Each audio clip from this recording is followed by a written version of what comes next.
Welcome to another show, another podcast. I go by the name Dub Banks, more skills than Tom Hanks.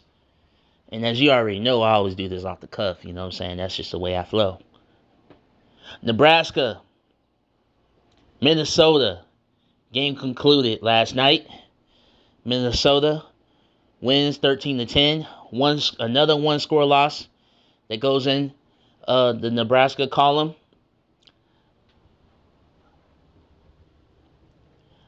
I'm numb to it. I saw it coming because this is what Matt Rule has to address. You have what you're seeing is a result of coaching. Now some of it can be helped with better coaching, and I think I'm not worried about this coaching staff. They'll figure it out. A lot of the players, are new to these coaches. They're working with a lot of guys that didn't recruit. They're still trying to figure out who's who. I mean, it's one thing to rep it time and time again ad nauseum in the off season. It's a whole nother thing to do it during the game. So I ain't studying it. But nonetheless, it's another one-score loss. I covered the Michigan-Nebraska game 2021 for a reason. Because that was the staple game. At home, everything was on Nebraska side. They had the chance to win it, yet they lose in a one-score fashion. A lot of the things you saw in that Michigan game, you will see in this Minnesota game. So let's go back real quick. Let's go back to 2021, October 9th, Nebraska versus Michigan. And let's we're going to kind of touch on some of those things because those things that happened throughout the course of that game is what happened in the Nebraska-Minnesota game. A lot of the same stuff. Let's start off with one thing. Special teams. Nebraska special teams was, like I said, they were just there for that Nebraska-Michigan matchup. Non-existent at times. And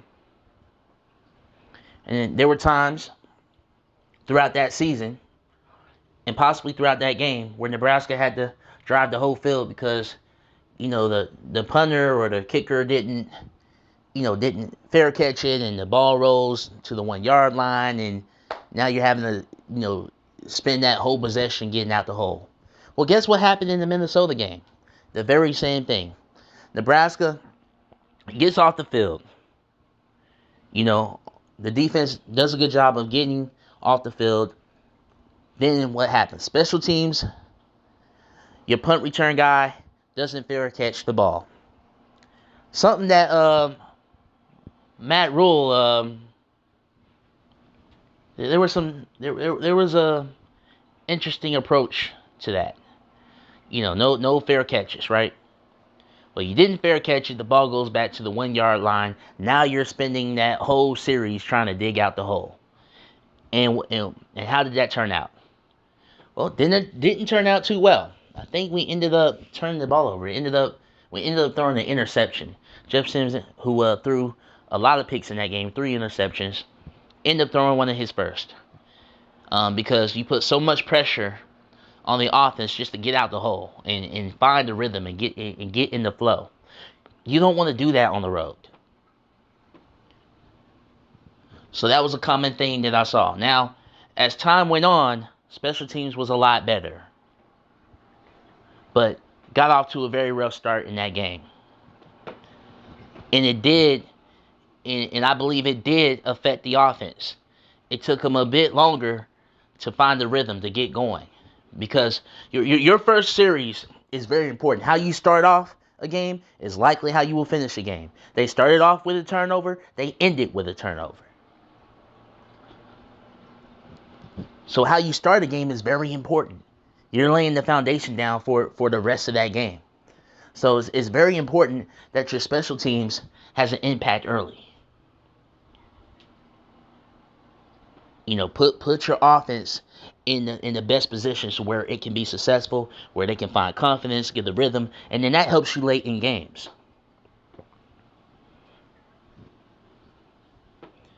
Another issue, because I talked about the defense getting out the field, money downs. And this is the reason, if you look at how many plays Minnesota had and how many plays Nebraska had, even though Nebraska generated more yards and more yards and averaged more yards and stuff. Minnesota had more plays. Minnesota had 2-3 times the amount of plays as Nebraska. You can't have that. You can't have that. You're gonna play better teams way better than Minnesota. You've got to cut that in half. You've got to cut that in half. And the main reason was because of the money downs. 3rd and 6, 3rd and 7, 3rd and 8, 3rd and 9. You've got to get off the field in those times. Nebraska had opportunities to get off the field during those 3rd and 7, 3rd and 8, 3rd and 9 situations. And every time, and just about every other time, dang near, Minnesota was converting those. That's where they won the game, believe it or not. Minnesota won the game large part in those situations. Because Minnesota staying on the field longer means the defense gets a little tired. Defense loses discipline. Defense makes mistakes. Hence the Ty Robinson targeting hit that got him out for the rest of the game. A unit that was already struggling to get a consistent pass rush, which is another thing that we're going to touch on after I finish touching on the money downs and getting off the field. Nebraska gave up way too many 3rd and longs. When it's 3rd and long, in those situations, you got to find a way to get off the field. Now, the big part of that was the non-existent presence of a pass rush. When you're not always able to get to the quarterback, he's able to sit back there and process and go through his progressions and find who he wants to find. I mean, there were at times this dude was looking like Patrick Mahomes. He's not that good. I'm going to tell you that right now. He's not that good. And going into the Colorado game, Shedeur is going to be a problem for Nebraska. We're not holding Colorado to 13 points. Our defense is not as good as you think it is. It's a solid unit. They've got some good players, Nebraska does. But it's not as good as you think. And Colorado's going to expose that. Shedeur is going to expose that. I hope you know this. Because Shedeur is way more athletic than this guy we just played. And he's way more of an accurate passer than this guy we just played. And they got way better guys at the skill position. Guys with speed. Guys that can, get a break on the ball. Get separation. Right? Meanwhile, our secondary, how did they lose the game?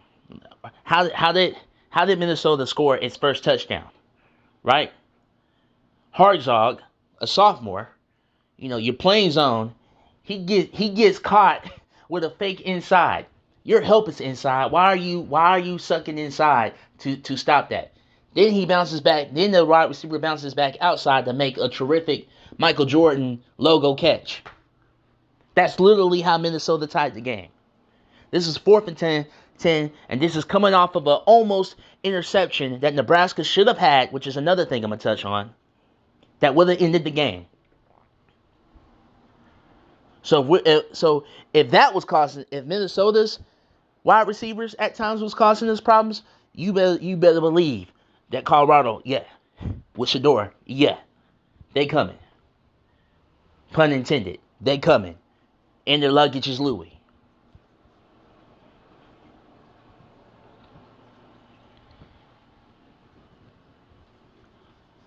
So we have to obviously get better in certain aspects of our defense. We have to get better primarily in the trenches, which is what I talked about, which is why I talked about the Michigan-Nebraska game. That's one of the things I brought up, was the trenches. At least in this game, we weren't getting pushed around. I didn't see that. Nebraska bowled well against the run. Being that we're just playing three guys on the inside, we bowled it pretty well against the run for the most part. Until the end of the game, when you needed them to bowl well against the run, Minnesota got 12 yards on the ground. And that positioned them for an easy field goal. Had they stopped them right there, Minnesota possibly would have been out of field goal range. They either would have had to go. They likely would have had to go for it and throw the football into the secondary, which is the strength of our defense. We possibly could have got an interception. Game could have been over then. But again, that goes back to my point of getting off the field in critical situations. Right? Whenever you need a key stop from the defense, whenever you need that stop to, stop what the other team was doing, get off the field, put your offense back on the field. The defense wasn't always doing that.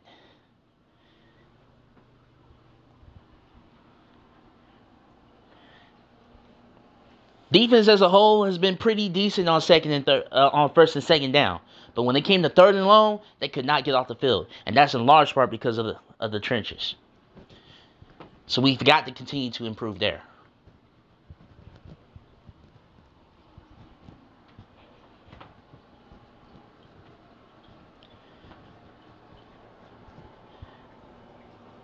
So we touched on money downs, getting off the field. We touched on special teams. Let's touch on this one. Run game. Run game. To me, Nebraska did not run the football well. Primarily going back to the trenches, which I also kind of talked about at the same time, talking about getting off the field, because we couldn't get off the field in key situations on third and longs because our guys on the inside in the trenches wasn't really generating a pass rush. On the flip side,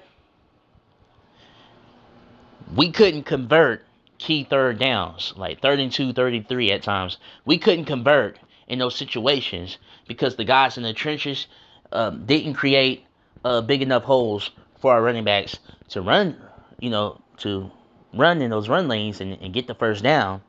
And then on the flip side, we weren't protecting Sims enough. Guys were able to get in his face and rattle him and disrupt the timing of the play and things of that nature.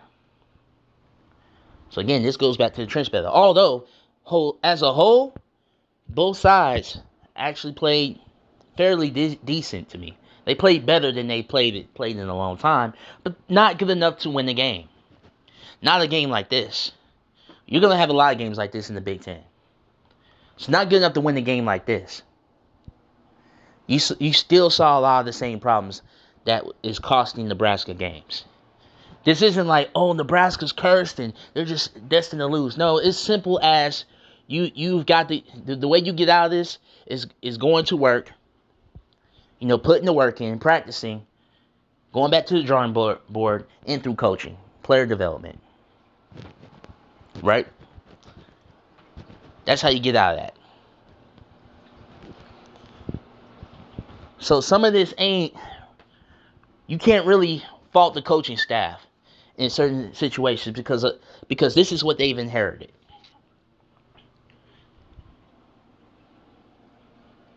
So the trenches, that's a recruiting thing. They're gonna have to, go recruit and get the talent in those areas. But the other thing, which is player development, which I touched on, the Michigan-Nebraska series, why Nebraska couldn't win the game like that is because of the lack of player development and recruiting.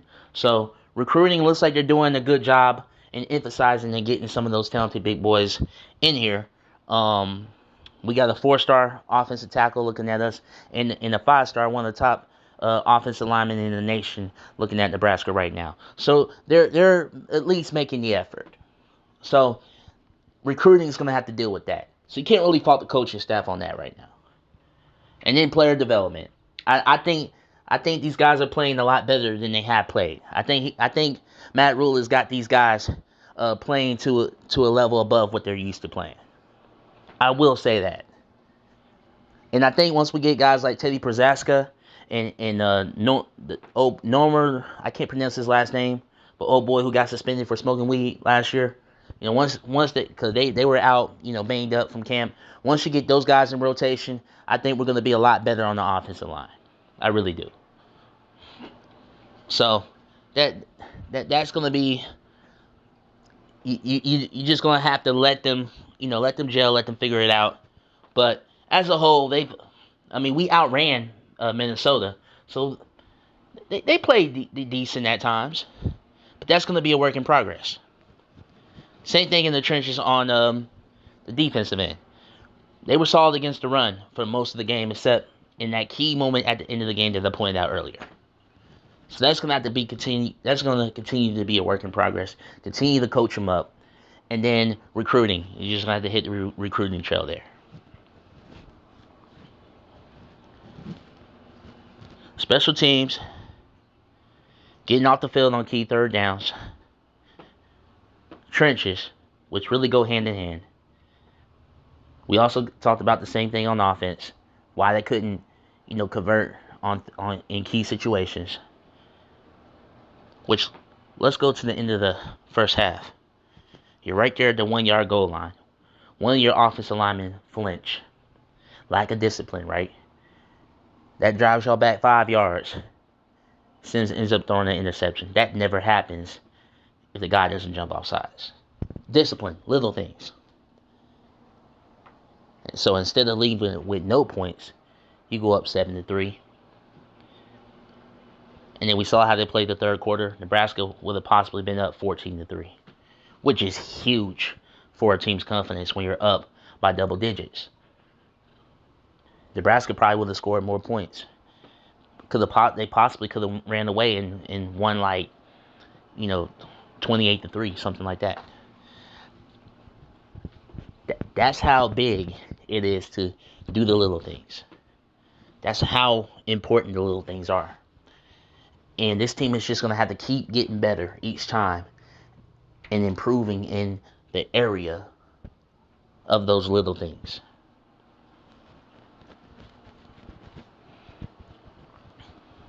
We talked about special teams.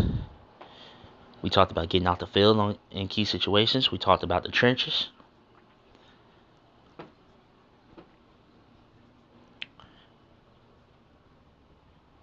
We talked about the run game, which is also connected to the trenches. Why Satterfield didn't lean on the run game down the stretch. He didn't trust his offensive line. And can you blame him? At times, they weren't doing their job in pass pro. Guys were easily getting to Sims and getting sacks. And then at times, they weren't creating a lot of major holes. Outside of Gabe Ervin, which I'm wondering why they didn't play Gabe Ervin, because he averaged staying near 8 yards per carry when he was getting touches. He was your most productive back. Why you didn't play him more? I think it may have to do with his health. I mean, he is coming off of a serious knee injury, so he might be under like a minutes restriction, and so they had to go lean on other running backs. That's what I'm thinking. You bring a guy back from a knee injury, you don't want to put that much on him so quickly. So I think that might have something to do with it. Again, this is just pure speculation on my part. The coaches haven't really touched on that. Hopefully they do this week, especially going into Colorado. But that still doesn't excuse why Ramir Johnson didn't get carries. And this was an issue with in the Michigan game. We had players that could have played in that game, but Frost elected not to play them, even though those guys did produce for us. Man, listen, get the best players you can on the field. You know what I'm saying? Ramir Johnson is a senior. He's one of your most experienced guys. You need guys like that on the field. I would have liked to see Ramir get more touches.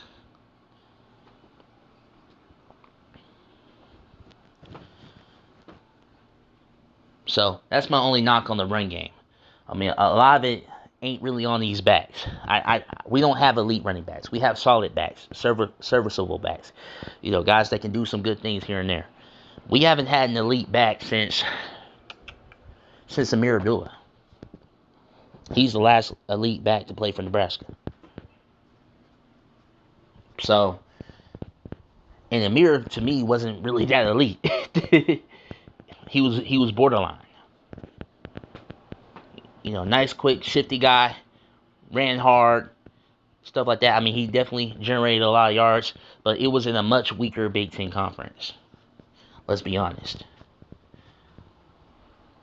I mean, I think he was a good back, really good back, don't get me wrong, but that was the last elite back that we had. We don't have an elite back right now. We don't have that 1-2 hitter quitter like Michigan did, and the likes of Blake Corum and Haskins. We don't have that cowbell and then that quick. We don't have that 1-2 yet. We're still trying to figure that out. So I believe that was a part of it. I think it has the potential. I think there's potential for Gabe Ervin and Ramir Johnson, something like that. to be that 1-2. I think I could see that going forward. I could see them using Ramir Johnson more, and then definitely Gabe Irvin. Definitely those top two, and then you'll still see some Anthony Grant here and there in certain situations. Because I do think Anthony Grant is a good running back, but they're still trying to figure that out. So that's a part of it. Recruiting can help that a lot too. So that's the run game for you. And it's a big part of why Satterfield, like I said, the trenches, the inconsistent play in the trenches is why Satterfield didn't lean on the run game in the fourth quarter. But I would have at least liked to see him try. This is what you said. This is your identity, which is what we struggled with in the Nebraska-Michigan game. Identity, not knowing what to go to in critical situations.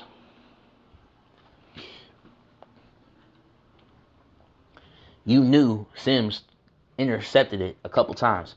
You knew his strength is running the football. Why not just run Sims?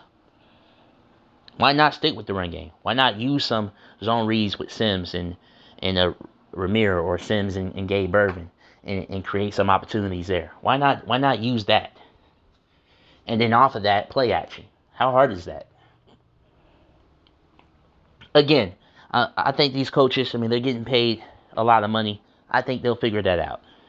I think we'll see some of what I just mentioned. You'll see in the Colorado game, and it's why they'll score more points. They won't win, but they'll score more points.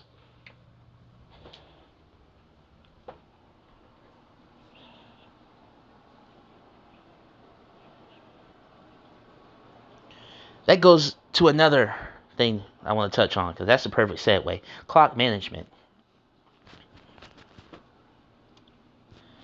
Just management of the clock. There's 8 minutes left. You get the ball back. You have an opportunity to turn some of that clock down and get points. Even if you get 3 points, you're going up. You're going up by double digits. 13-3 goes a long way in a game like that.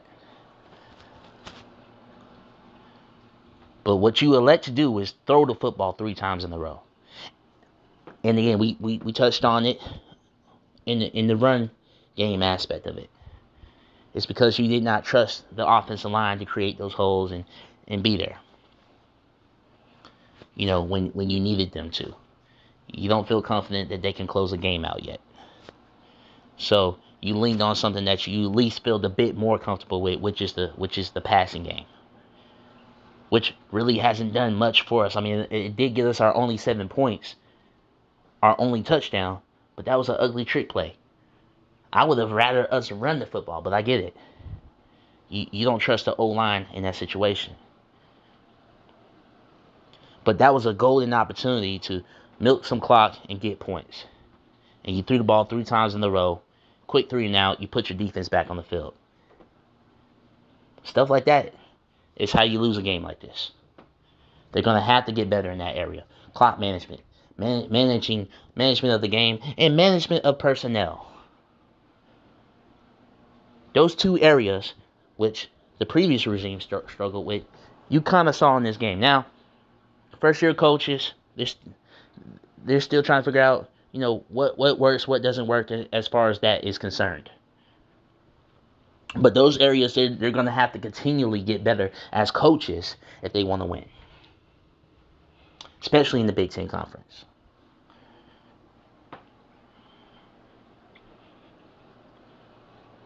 So that's clock management.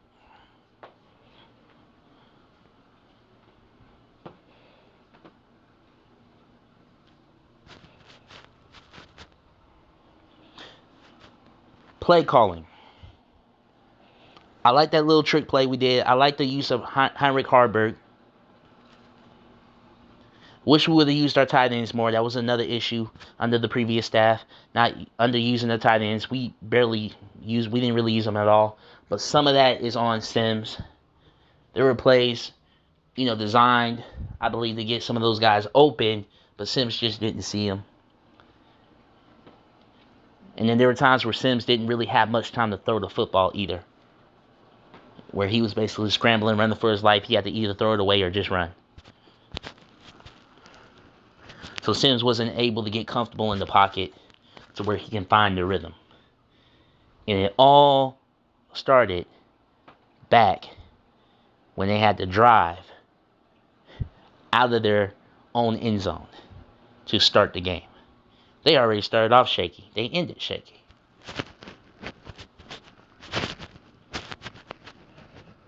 You see how all these things are connecting? You see how special teams connects to the offense? You see how the offense connects to the defense as far as keeping them off the field, giving them rest so they can, get back out there and do what they need to do. You see how the defense affects the offense when you're not getting off the field in key situations and you're keeping your offense on the sideline for long periods of the time and they can never really get settled in to the game. You saw Sims at times, a lot of times he was very unsettled.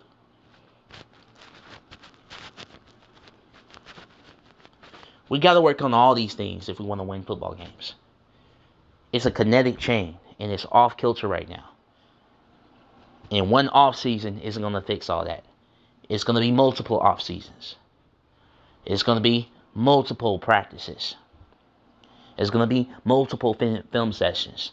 This is a process. Nebraska's going to be okay under Rule.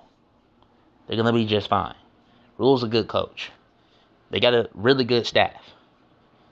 And a lot of this will begin to turn. But you just got to be patient. You got to wait it out, man. I know some of y'all don't want to hear that. I know that sounds cliche, but that's football.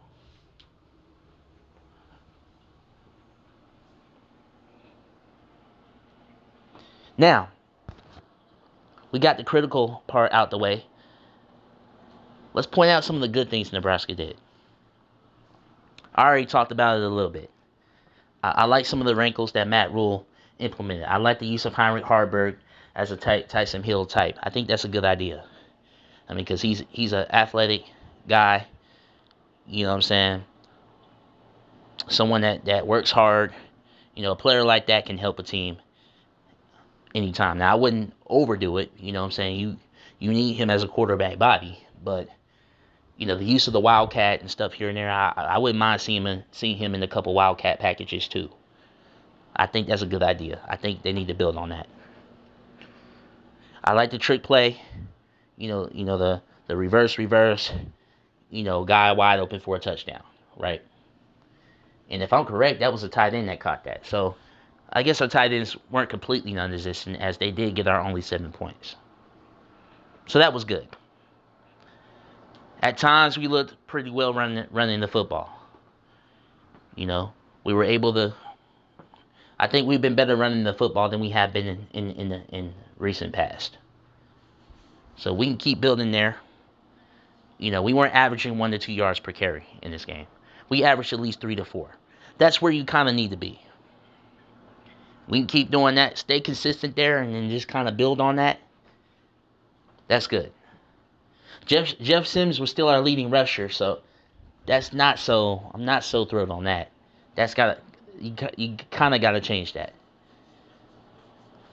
Guys around Jeff Sims, the pieces around Jeff Sims have to continue to improve. But that it was good that we were able to run the football a little bit better. I like the way we responded in the third quarter. After that mishap, the offsides, then the interception to close out the first half. Then we come back, get a really good return, and then a couple plays with that trick play I just mentioned, we get 7 points. We handled that situation well. We responded to adversity pretty well. I like the way that the secondary played. They didn't give up too many big plays. We were able to even get an interception. Omar Brown stepped up, made some plays for us. I liked how physical we were. I think we came into the game with the right mindset. I think we came in ready to play this game. I think Rule and his staff did a good job of having this team ready to play. So those are the positives.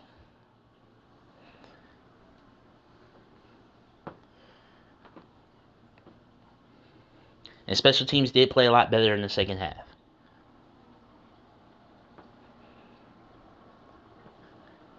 I like the use of Ramir Johnson for that one play to get the first down. Need to see that more. I would like to see us include Ramir Johnson in the offense more. Got to find a way to get the ball in the hands of your playmakers. Billy Kemp does not need to be seeing 0 touches. If he's one of the best wide receivers on our team, he does not need to get. I do not need to see another stat line where he's not on the stat line. Find a way to get him the football. Again, that kind of goes back to some critical points, but that is something to point out. So there are a lot of positives that they can build off of.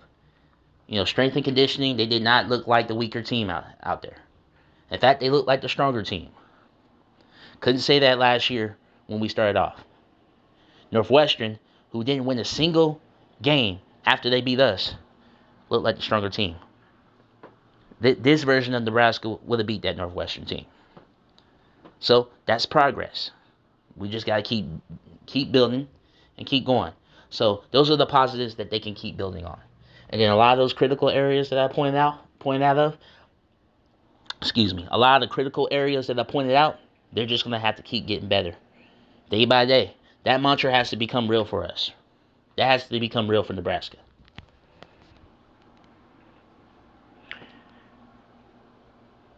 So that's it, man. Just wanted to touch on it. We got Colorado next week. That'll be a whole nother podcast. Coach Prime. A lot of hype around Boulder. That's going to be another interesting game. Hold on a sec. Excuse me. But that's going to be another interesting game. So, but that's it, man. Hope everyone has a great Labor Day weekend. College football is back, baby. I'm excited. I know a lot of us who love not just Husker football, but football sports, period, is happy to see it back, especially after all we've been through this past year and some change with the COVID and the lockdowns and,